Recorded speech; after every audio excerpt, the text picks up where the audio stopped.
All right, let's drill some more holes in my camper, in our family camper. But so I have an inspection hopefully coming up sometime soon to get it registered / a VIN number, and have a state trooper come and look at it. And I've got to finish some of the lighting that I've been avoiding because it has to drill more holes to move some wires. My trailer is 91 1/4 wide, and past that, 80 inches, you have to have the clearance limit lights. So I've got these for the fender. I have the 3 clearance lights on the rear already. So we got to drill some holes in the fender, mount these, and figure out how to get the wires inside. So I figured I'd spend a little time.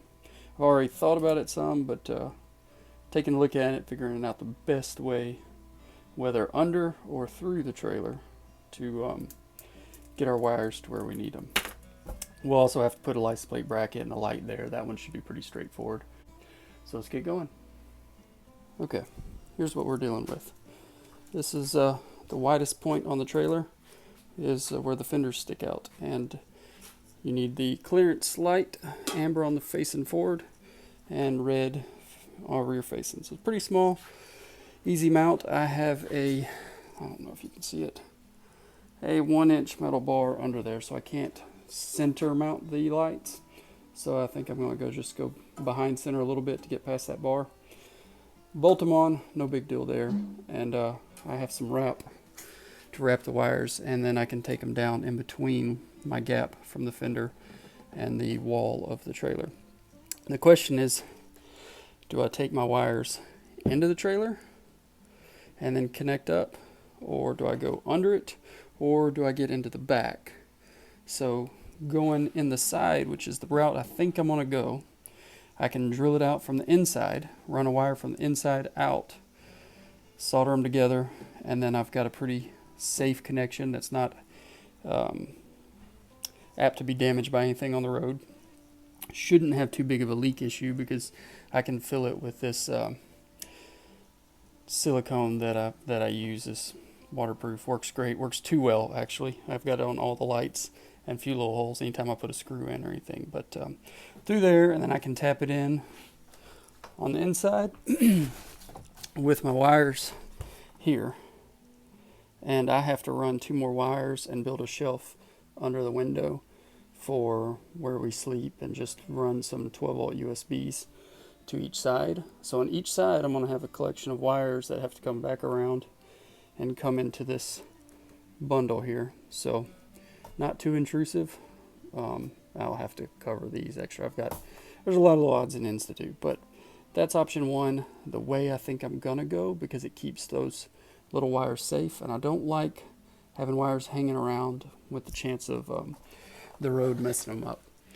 The other option, somehow get them under the trailer, which would mean I would have a small little section coming around here of wire, and then around to this flat plate of wire that could be grabbed by something on the road and ripped, and but I could drill through there, bring them up under, and connect with the the drum brake power wires, which are down. Everything's down now so that I can get these wires run and then start finishing everything. So connect with those and go into this little PVC pipe that I've run to run the brake wires through there, because I've got a bundle of 2 wires here, 2 on the other side, and they connect to a 4 that runs into the trailer junction box on the front. So I've got 2 free wires in that already. So all I would have to do is get them right here, and then I already have the wires in the trailer junction box. So that's easy, except I create some spaces where the wire is accessible to damage. So that's option number 2. And option number 3 is to get those wires back here. So back here is, I don't use it as a galley, this is storage. Our galley's going to come out the side eventually. But I've got all wires that I can tie into back here as well. So same thing, it'd be bringing it inside the box and attaching them in here. But on the outside, instead of going under the camper, it would be coming out from behind the fender and going in the side. So there'd be a small accessible spot for something to get dropped on and torn. And that's why it's option number 3. It is an option though. So I'm gonna think about them a little bit and decide which way, and we'll get thought it over. And out of all of them, we're gonna go with option number 4. So what we're gonna do is come through the side of the camper, but measuring it out, if I mount them to the back of the fender, I got to thinking I sit on the fender all the time. And if I put it in the middle or just behind the middle, it kind of breaks up that length and makes it a lot more unusable. So it's still gonna be visible front and back, still gonna be able to use it to back up, and should be all legal and appropriate. So I can mount it back here, run the wire in behind the fender and just right in about here, which will bring me inside the storage area where I already have the side lamp lights. So I can come in right here, low and as far forward as I can, tie in with the power and ground right there. Do the same on the other side, which I've got empty material and I'll have to kind of wedge myself under that shelf.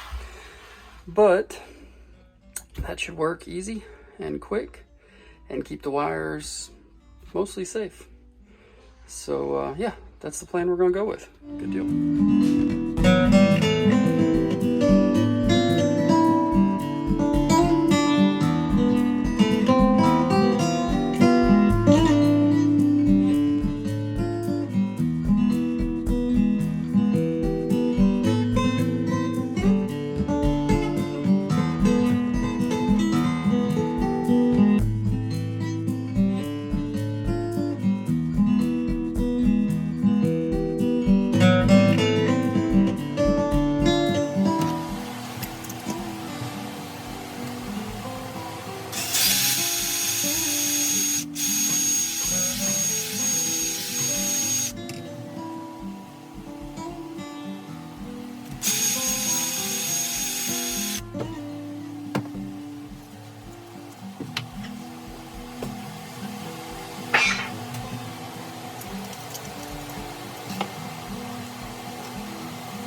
This part is about to get messy, so I'm not going to record it.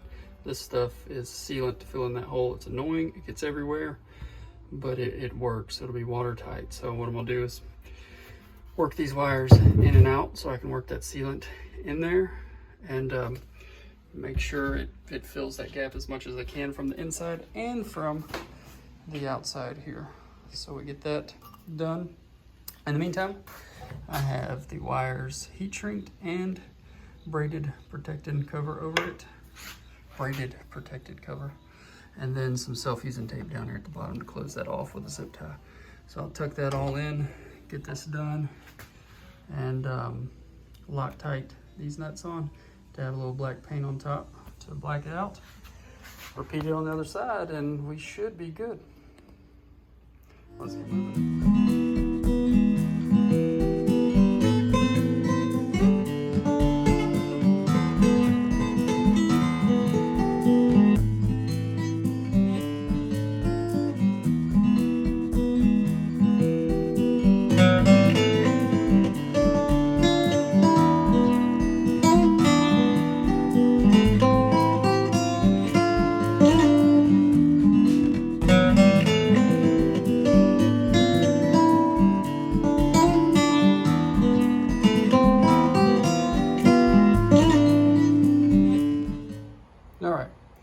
they're mounted and wired up.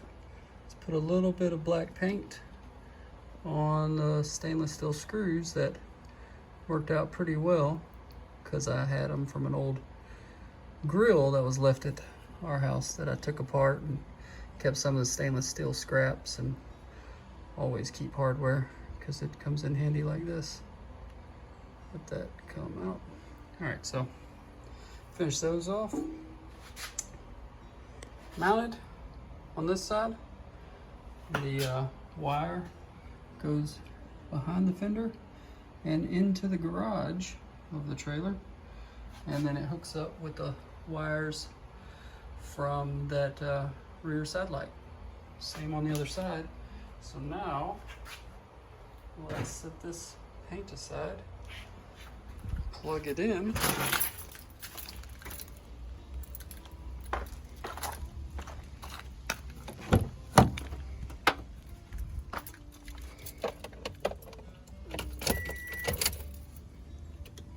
All right, moment of truth. Boom. We have more lights on the trailer. So, works. We have amber facing forward. Once again, that's amber facing forward, red facing back. Turn the truck on and it takes my phone from me. Light there, side light, tail lights, blinkers, stop lights with the 3 clearance lights in the back, as well as built-in reverse lights on that. And then we come around to the other side.